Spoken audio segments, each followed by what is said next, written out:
महाराष्ट्र के उप मुख्यमंत्री एकनाथ शिंदे पर stand up comedian Kunal Kamra की टिप्पणी पर विवाद जारी है। शिंदे पर कामरा की टिप्पणी से भड़के शिव सैनिकों का गुस्सा शांत होने का नाम नहीं ले रहा है, तो दूसरी तरफ विवादों के बीच कामरा लगातार एक के बाद एक वीडियो पोस्ट कर रहे हैं, जिससे विवाद और बढ़ता ही जा रहा है। महाराष्ट्र सरकार में मंत्री शंभूराज देसाई ने कामरा को धमकी भी दी है। उनका कहना है कि कुणाल कामरा हद से बाहर हो गए हैं, अभी पानी सिर से ऊपर चला गया है।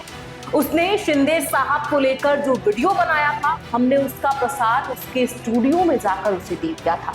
अब वो जानबूझकर हर दिन एक नया वीडियो जारी कर रहा है। वह जानबूझकर इस तरह की हरकत कर रहा है। देसाई का कहना है कि कामरा ने पहले शिंदे साहब को बदनाम किया, फिर सीतारमण मैडम को बदनाम किया, पीएम मोदी के बारे में भी गलत शब्दों का इस्तेमाल किया, यहाँ तक कि सुप्रीम कोर्ट पर भी गलत बयान दिया। अब समय आ गया है कि हम शिव सैनिक उसे शिवसेना की भाषा में जवाब दें। आपको बता दें कि कुणाल कामरा ने अपने शो में फिल्म दिल तो पागल है का एक पैरोडी सॉन्ग गाया था। इस गाने में 2022 के दौरान शिवसेना में हुई का हवाला दिया गया था। कामरा ने इस गाने में गद्दार शब्द का इस्तेमाल किया था, जिसे एकनाथ शिंदे को गाली देने के तौर पर देखा जा रहा है। हालांकि कुणाल कामरा ने एकनाथ शिंदे का नाम नहीं लिया था, लेकिन ये पहली बार नहीं है जब कुणाल कामरा विवादों में है। विवादों के साथ उनके रिश्ते की एक लंबी सूची है। अपने इस खास वीडियो में कामरा के पुराने विवादों के बारे में विस्तार से बात करेंगे। नमस्कार, मैं हूं प्रियांशी और आप देख रहे हैं नवभारत लाइव। 2 मार्च 2017 को कुणाल कामरा ने यूट्यूब पर अपनी एक स्टैंड अप वीडियो को अपलोड किया, जिसका नाम पैट्रियोटिज्म एंड गवर्नेंस था। एक अंग्रेजी अखबार के मुताबिक अपने इस वीडियो के लिए उन्हें मौत की धमकियों का सामना करना पड़ा था। अब बात करते हैं कुणाल के दूसरे विवाद के बारे में। एक मीडिया रिपोर्ट की माने तो 2018 में कामरा को मुसलमानों, सिखों और मदर टेरेसा पर अपने जोक के वायरल होने के बाद अपना ट्विटर, जो कि अब एक्स है, अकाउंट को डिलीट करना पड़ा था। इसके अलावा उन्हें अपने राजनीतिक विचार व्यक्त करने के कारण मुंबई के शिवाजी पार्क में अपना अपार्टमेंट खाली करने के लिए कहा गया था। उस वक्त उन्होंने अपने अपार्टमेंट की मालकिन के साथ अपनी बातचीत का स्क्रीनशॉट भी साझा किया था। फेसबुक पर उन्होंने एक लंबी पोस्ट साझा की थी। इस पोस्ट के एक छोटे से हिस्से में उन्होंने कहा, एक दिन आपकी मकान मालकिन आपसे अपना घर खाली करने और अपनी राजनीतिक राय के कारण दूसरी जगह तलाशने के लिए कहेगी। जब यह सब चल रहा होगा और आप आत्महत्या करने के बारे में सोच रहे हो, तो SDFC आपको मैसेज करेगा और पूछेगा कि क्या आपने अपना आधार कार्ड लिंक कराया। इसीलिए आप जो भी कॉमेडियन बनना चाहते हैं उसके बारे में समझदारी से सोचें। जनवरी 2020 में इंडिगो की एक फ्लाइट में कामरा ने पत्रकार अर्णव गोस्वामी से भिड़ंत कर ली थी। उनकी पत्रकारिता के तौर तरीके पर सवाल उठाए थे। इस घटना का एक वीडियो भी कामरा ने सोशल मीडिया पर साझा किया था। इस घटना के बाद इंडिगो ने उन पर 6 महीने का बैन लगा दिया था।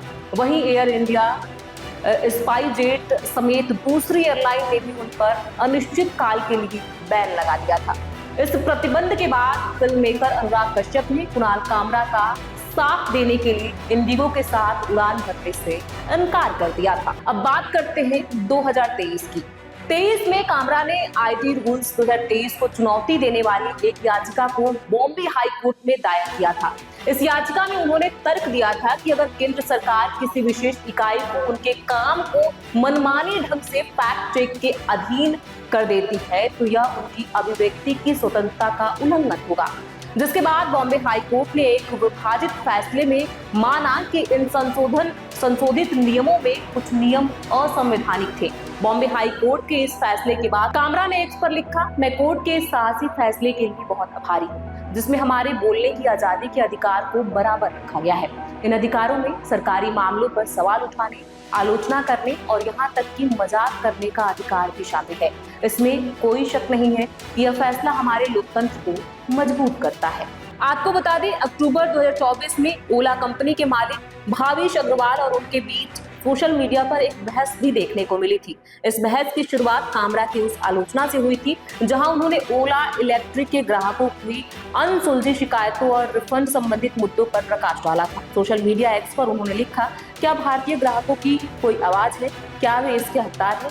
दोपहिया वाहन दिहाड़ी वर्करों की जिंदगी है। नितिन गडकरी क्या इस तरह भारतीय इलेक्ट्रिक वाहन इस्तेमाल करेंगे?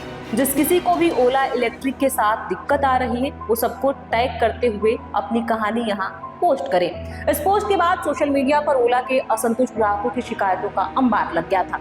कुणाल की टिप्पणी पर प्रतिक्रिया देते हुए ओला के मालिक भावेश अग्रवाल ने एक्स पर लिखा, चूंकि आप इतने चिंतित हैं कुणाल कामरा, तो आइए हमारी मदद करिए। आपको मैं इस पेड फीड का फ्लॉप कॉमेडी करियर से अधिक पैसे दूंगा, या चुप बैठिए और हमें ग्राहकों के असली मुद्दों को हल करने पर ध्यान केंद्रित करने दीजिए। हम अपने सर्विस नेटवर्क का तेजी से विस्तार कर रहे हैं और बचे हुए कामों को जल्द पूरा कर लिया जाएगा। 11 सितंबर 2022 को गुड़गांव में विश्व हिंदू परिषद की धमकियों के कारण अपने कॉमेडी शो के रद्द होने के बाद कामरा ने विश्व हिंदू परिषद को एक ओपन लेटर लिखा था। इस लेटर में उन्होंने विश्व हिंदू परिषद को चुनौती देते हुए लिखा, मेरे और भगवान के रिश्ते का वैसे तो मैं कोई टेस्ट नहीं देना जरूरी नहीं समझता, लेकिन फिर भी एक टेस्ट देकर तुम्हारा टेस्ट ले लेता हूँ। मैं जोर से और गर्व से जय श्री राम सीताराम और जय राधा कृष्ण कहता हूँ।